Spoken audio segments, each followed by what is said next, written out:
All right, so for the review exam that I sent out, or review problems I sent out, I don't have a hard copy, so you're seeing what I want you to do. So just do them out on a separate sheet of paper if you need to. So we'll try to do a page by page, video by video, and see what we can do. So for these first ones, you're just writing them as ratios in lowest terms or rates as in lowest terms. So for the first one, you can just simply write it as a fraction, putting the first number over the second one. Now, remember, the units are important, but when you have the same units in the top and bottom, they cancel out. So the units are gone in the first one. Now, as far as the decimals, remember, we can move the decimal point over 2 spots if we multiply the top and bottom by 100. So that gives us 30 over 45, and then we can divide out any common factors. So in this case, 15 goes into both of those, so that reduces to 2/3. So 2/3, or a 2-to-3 ratio, would be your answer. Now, when you have fractions that you're comparing, you're still going to do the same thing and put the first one over the second one. Now the units are technically still there, but because they're the same, they do cancel out. Now in this case, because you have a fraction over a fraction, you can rewrite this as a division problem. So remember, when you have a mixed number, you want to change it to an improper fraction. So in this case, 1 2/3 should be rewritten as 5/3. So this would be 5/3 divided by 2/3, and then we can use our same switch flip, which would change this to 5/3 times 3/2, and now we can see that the 3's will cancel out. And when you multiply it straight across, top and bottom, you end up with 5/2. So when they have the same units, remember, they always cancel out and there will not be any units on your answer. Now, in some cases, though, they try to trick you. Now, in this one, we got 5 hours to 100 minutes. Now, hours and minutes are both talking about time, so we should be able to get those units to align. Now, the rule that we said in class before was you want to work with the larger size unit and change it into a smaller size unit. So we want to change the hours into minutes.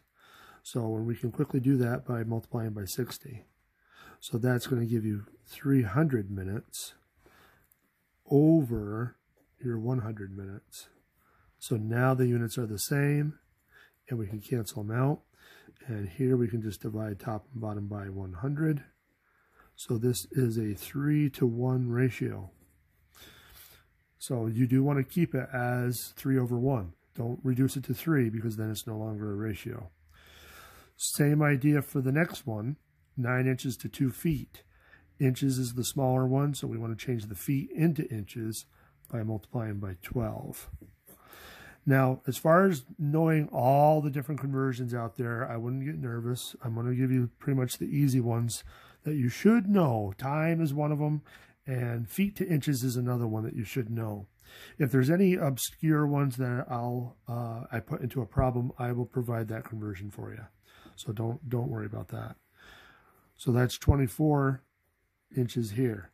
So now we got 9 inches to 24 inches. The inches cancel, and then we can divide by 3, which gives you 3/8. So that takes care of the ratio problems.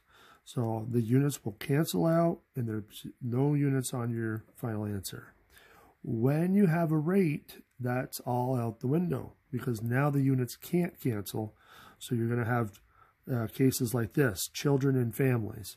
Well, there's no way to equate a child to a family, so they're going to have to remain in your answer. But you still do the same thing. The first quantity goes on top with the units, and then the second one goes on the bottom. And now we just have to worry about the numbers. We can't cancel the units, so they just remain. So if we divide both in the top by what? What goes into 96? and what goes into 40. So it's going to be 8. 8 goes in. So this should reduce to 12 children over 5 families. And that's your answer. So that would be in lowest terms.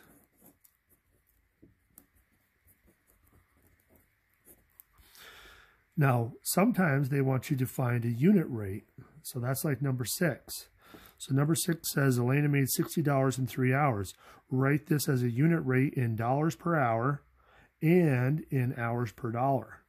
I know, kind of weird. But basically, they're telling you how you should set up your fraction.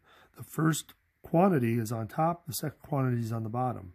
So in this case, if we want dollars per hour, then we're going to want to write $60 on top over the 3 hours on the bottom. And so now we can reduce this. So this should be just $20 per hour. So again, when you find a unit rate, you just flat out divide it on your calculator, top divided by the bottom. So in hours per dollar, now we're going to put the 3 hours on top, and we'll put the $20 on the bottom. So now, if we divide this on our calculator, we got 3 divided by 20, which is 0.15. So 0.15 is the number part, but now how do we write our units? So the top unit always goes first, the bottom unit goes second. So this is going to be 0.15 hours per dollar. I know, kind of weird, because most people don't do it that way, but that's what they want. They want you to reverse the order. So that's all how they phrase the question. So the first quantity is always on top, second quantity is always on the bottom. Now the last one on this page wants you to find the best buy. So best buy. So best buy, remember, is based off of the unit rate or the unit price, more specifically. So we got to find the unit price for each of these 3 cases and then see which one's the cheapest. So unit price is always the same way. It's always the price is on top and the quantity is on the bottom. So now you're just going to do all 3 cases. Let's just number them for ease. So for the first case, we got 498 divided by 8. So let's see what we get. 4.98 divided by 8. 0.6225.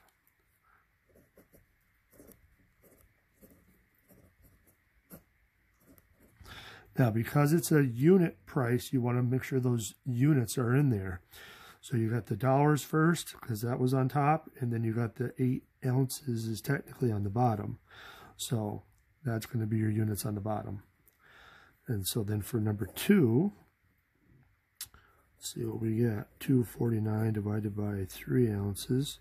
I think we can do that one without a calculator. 0.83. So 0.83, so 83 cents per ounce.